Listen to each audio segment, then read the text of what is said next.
Welcome back. You're watching Tips for Tomorrow. Let's go across to Waqar Naqvi, CEO of Taurus Mutual Funds, joining us from Mumbai to talk about what he makes of the markets and, of course, his sense going ahead.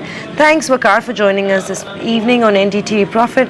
Waqar, just to pick up on the kind of rally that we saw today, last evening it was the last 20 minutes that contributed to the gains. This morning, global cues have been extremely supportive, and we closed in with almost 2% gains. What is it that you're picking up? Are you still caution, or would you say that the nervousness is behind us now? I dare say, Samina, the nervousness is behind us, but we would feel that the market would remain range bound. We don't really see a breakout upwards in terms of a very sharp movement upwards. Doesn't seem to be any cause there for it. Whatever downgrades have happened for Spain and others have not been dramatic. They have, yes, of course, brought down Fitch, brought Spain down to AA plus from AAA, which still indicates a stable outlook for Spain. And if you look at Greece and Portuguese, the steps they are taking, we guess any which way India was not supposed to really get affected with it, except for the side effects which could have come and hit us. But we feel that the worst is behind us for the time being, unless there's some other surprise waiting somewhere which none of us is aware of. And yet we see the market range bound. We don't see it breaking out sharply. Waqar, I just want to pick up on the fact that I came across a report that indicated that the Dow has also been extremely volatile recently. Our markets have also been volatile. Europe as well has been seeing gains, but they've been very scattered, to say the least. Now, such kind of volatility normally precedes an implosion of sorts. Would you think that this is the first signs of a BEM or first signs of a pretty sharp sell-off that we could see going ahead? I don't think so, because the US data which is coming in right from their unemployment and to an extent housing is better than what was expected. Equally true is the Indian data. We seem to be poised for 8.5% growth, and we wouldn't say that we are looking at a very sharp sell-off, unless, as you guys were talking sometimes back, that sorry. If some technical lines are breached, then perhaps there might be a sharp sell-off. But as of now, it doesn't look on the horizon. I would repeat, we see the markets range bound. Also, there's banking stocks that has seen lots of buying interest today. Most of those banks gain. I mean, SBI, HDFC, iBank, the smaller PSU banks as well saw good gains coming in. What do you attribute these gains to? Firstly, I also want to talk about the fact that there is a general worry now in the markets that you could see a hardening of interest rates much sooner than initially anticipated. So if that is the belief, then what is actually working for these banking stocks, and what is the rationale? I would say, Samina, that we as a fund house are bullish on the bank stocks, but I wouldn't say that we see them going up very, very sharply tomorrow. It is what we are seeing is that there is an increase in the credit appetite for the banks. We are seeing that they are looking at credit with a more relaxed mind. Of course, it is an individual specific case, or rather a bank specific case, because there are certain banks who have done a lot of restructuring, so their NPA levels are pretty high. I don't think they are going aggressive or thinking going aggressive on lending, but some of them are relaxing their tightness and wanting to look up. In terms of why they went up today, I dare say that they are undervalued right now. The bank stocks do look attractive, and we are, as a fund house, bullish on the bank stocks, but over a period of 6 months to a year's time, not tomorrow or day after. And what is it that you actually like in the banking space? A lot of them. I would say, that in the banking space, there are banks where the NPAs are less. So not right on my part to spell out the names. And, with the lending going up, it is but natural that unless the mainline activity of a company, which in this case, as we are talking, is banks, unless that goes up, there's no reason why the share price should move up. So market, I believe, is anticipating that the lending is going to rise.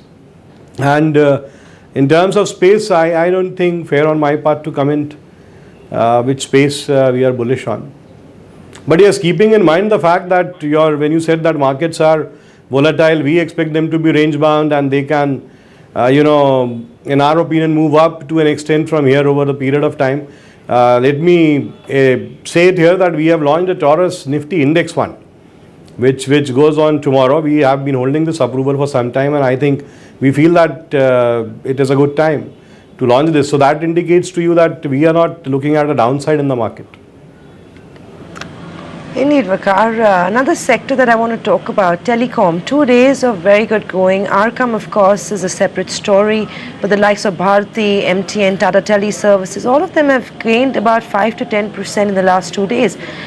Is this a sector that you're bullish on right now? I know they've underperformed in the last couple of months, and there have been all sorts of negative triggers for the sector. But what are you expecting from your value buying? Should continue, and would you buy into the space? I'm afraid not, Samina. We are not bullish on telecom. We feel that the margins have faded away there in terms of the capital expenditure required by the telecom companies. It is huge, and the margins are not supporting it any longer. We are not bullish on telecom. Metals, Waqar? Commodity prices, you said Europe worries have eased out a little bit. Commodity stocks are the ones that led the gains in Europe as well, in fact.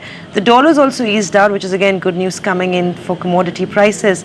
Would you do low-level buying in this space, or you're still a little concerned about this sector? No, we are concerned, Samina. We are concerned. Metals, again, we have not moved them from the list of negative sectors to positive as of now. So we are out of metals. We are not bullish on metals right now, and we would like to watch out. We would like to watch out some more. Even IT, we are not going overboard. Metals, we are not going overboard. Banking, yes, we are. Pharma and FMCG, again, more as a defensive play. Thus, in the month of May, when the markets went down, pharma and FMCG were up marginally. And there are a few other sectors we are bullish on, but telecom, metals, I am afraid we are not going gung-ho.